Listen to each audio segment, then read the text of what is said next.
Hey guys, welcome back to my channel. You're watching United TNT and this is Kaustubh. Yes, it's been a long break, but that's the reality. Manchester United last played a professional football game on the 21st of March against Bournemouth away at the Vitality Stadium. A match that was scarred with a lot of penalty calls, unjust red card to Harry Maguire, and probably the moment that United drew that match 2-2. Been a while. Yes, there were two big breaks in between these games. The last game being on 21st March, and now we are going to play on a Monday night for this Premier League weekend. We've had an international break in between, followed by a FA Cup weekend, and as we all know, that United has not been part of any cup competition for this season. We were knocked out of the FA Cup on the first game calling against Brighton at Old Trafford, that too. And that was back in January. So, yes, we had a long break, but finally, Premier League action is back. That's the only action that Manchester United have this season left. 7 games to go. We are in a very good position right now for the third spot. Yes, Liverpool have won their game. Aston Villa has drawn their game. And right now, as I am speaking to you guys, Chelsea is hosting Manchester City. So we will know what that game ends up in probably later in the day. But this is the scene right now. If we win the game, we will have a 58-point tally on the board.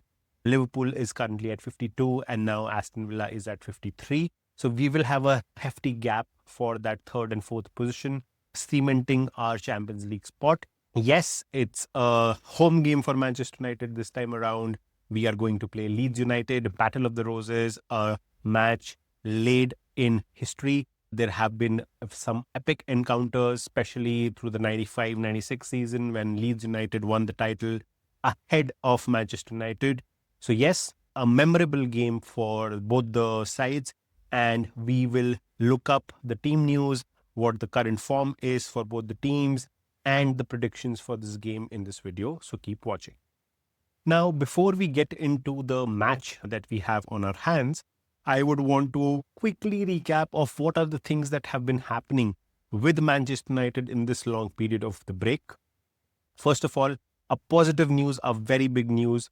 Harry Maguire has signed 1 year extension to his current contract at United, making him stay as a United player till the end of 2027 season, that is summer of 2027. So yes, we have acted on that option of another year on the contract, and Maguire, with the form that he is in for Manchester United, getting called up for the England squad as well, I think he deserved that contract extension. I think he will be a very good fit for the next season as well. He has become kind of a legend in that department for Manchester United. Surprisingly, he has been at the club for over 7 to 8 years now. He has that United mettle. He has that United rigor. And I think the new players, the young players that are coming through the academy, that probably we will sign the next season as well, will have a lot of learnings from Maguire, especially Euro and Haven currently are learning a lot of things from Maguire. Maguire funnily said enough that he is currently the best defender in both the boxes for a football game. I don't say that, yes, he is the best, but yes, he is amongst the top defenders right now in the footballing world. I would not deny that. This guy was done and dusted probably 2.5 years ago during the Eric Ten Hag period, stripped of his captaincy. That was a huge blow, booed by the Manchester United fans, booed by the England fans, not played for the country for over 18 months now, and now getting the mojo back, making sure that he's the starting name on that team sheet every week in, week out, especially under Michael Carrick. He has found his form again. So a very good signing for the next couple of seasons for United, and I think he deserved that. So yes, Harry Maguire signs another contract with Manchester United, a 1 year extension. Another coming good news would be Kobe Mainu. I think the talks have been positive. Mainu is being given a new contract, a 5 year contract with obviously increased and better wages to tie him to the club. And this is a stark contrast to what we were hearing in the first half of the season when Amorim was not picking Mainu at all. Mainu was going to go out of the club, probably a very menial transfer fee as well.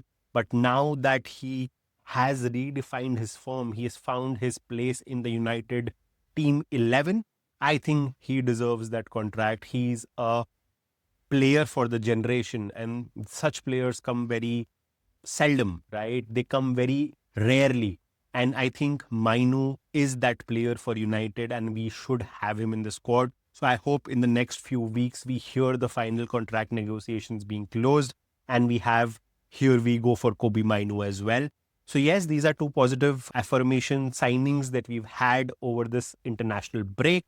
There have been heavy links to who will replace Casemiro. And the biggest link that we've had currently is Sandro Tonali. I think he's a fab player. He proved himself in AC Milan. Newcastle bought him at a cheap. I don't understand how the bigger clubs did not go for Sandro Tonali when he was moving from AC Milan to Newcastle United. But I think he has proved himself again in the Premier League. He's one of the finest players that Newcastle United have currently. The asking price tells you that it's 100 million euros at the bare minimum. So yes, there have been heavy links with Sandro Tonali, and I wouldn't mind him wearing the United red next season. It will be a killer statement signing by United, and I hope that happens. So yes, that's another thing that have been going around the block over this international break, followed by who will be the next United manager. And I think the biggest or the first name that comes to mind currently is Michael Carrick. Yes, there are other names as well, Luis Enrique, but then he might extend his contract with PSG. Zinedine Zidane now going to manage the French national team after Didier Deschamps steps down from the French national team head coach position after the World Cup. Roberto De Zerbi has already signed with Tottenham, so that's one less name. Oliver Glasner is in the mix. Idoni Areola is in the mix, right? Someone says Mauricio Pochettino. I hope that does not happen. So yes, a lot of names keep coming up, but Michael Carrick is the top choice right now. And I think there was an interview done by Amad Diallo and Brian Mbeumo, and the kind of praises that they had for Michael Carrick really tells you that what he's done with these set of players. And when a player talks so positively about a manager, I think there is something that is sticking for the team. So yes, Michael Carrick has a lot of favors or buy-ins from the current Manchester United players. Let's see what the board decides and who the next United manager will be for the next season. I am indifferent now. Probably I will have my decision who the next manager should be. Should it be Michael Carrick or not after the end of the season? Yes, these are the things that we've been hearing around over the last 3 to 3.5 weeks, followed by Manchester United traveling to the Republic of Ireland, County Kildare, where their training sessions were happening. This was more of a in-season training session because we had such a big gap. International break was over. There was a FA Cup weekend, and then we do not play till Monday. So we had a 2-week gap in between. And I think the United team utilized that for a training session. A lot of positives in the training session. Some of the players who were injured back on the training.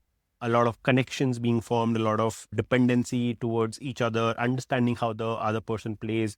All of those things which will matter on the pitch finally. So a good training session as per Michael Carrick. These were the things that were happening during the international break and the FA Cup weekend. Now let's get to the match, Leeds United versus Manchester United. A quick look at the team news for this match. We have Harry Maguire, who is suspended obviously for this match after the red that he took against Bournemouth. We also have Matthias de Ligt, who is still out probably for the rest of the season, followed by Patrick Dogu, who has started to come back to training on the grass. Yes, he's still away to make his return on the pitch, but I think these are good positive signs for Dogu as well. Martinez is the only player that was probably injured during the last 3 to 4 matches who is fully fit and back to be picked for the starting 11. He was there in the camp in Republic of Ireland. And knowing that Harry Maguire is out, I think Martinez has a very good chance of starting this game against Leeds United. Other than that, I think we have a full squad. Diego Dallo did not travel to Republic of Ireland, but that was just due to illness, and I think he is fit to be picked for the starting 11 over the weekend. Now, coming to the starting 11, I think the goalkeeper picks himself, Simon Lamens in goal, followed by Diego Dallo and Luke Shaw on both the wings, with Martinez coming back in the starting 11 instead of Harry Maguire, alongside Lenny Yoro. So that's my back four with Lamens as the goalkeeper. In the sitting central midfield, the pair of Casemiro and Kobe Mainu again, I think they pick themselves up for the team, followed by Bruno Fernandes, Cunha on the left, Ahmad on the right, and Mbeumo up top. I think Šeško will be used as the super sub again, and I think it's a very strong lineup facing Leeds United. Let me know if you feel this is the lineup that United and Michael Carrick will field against Leeds United. Now, a look at Leeds United, our opponents for the weekend. Leeds United are coming from enthralling and exciting victory against West Ham United in the FA Cup quarterfinals over the last week.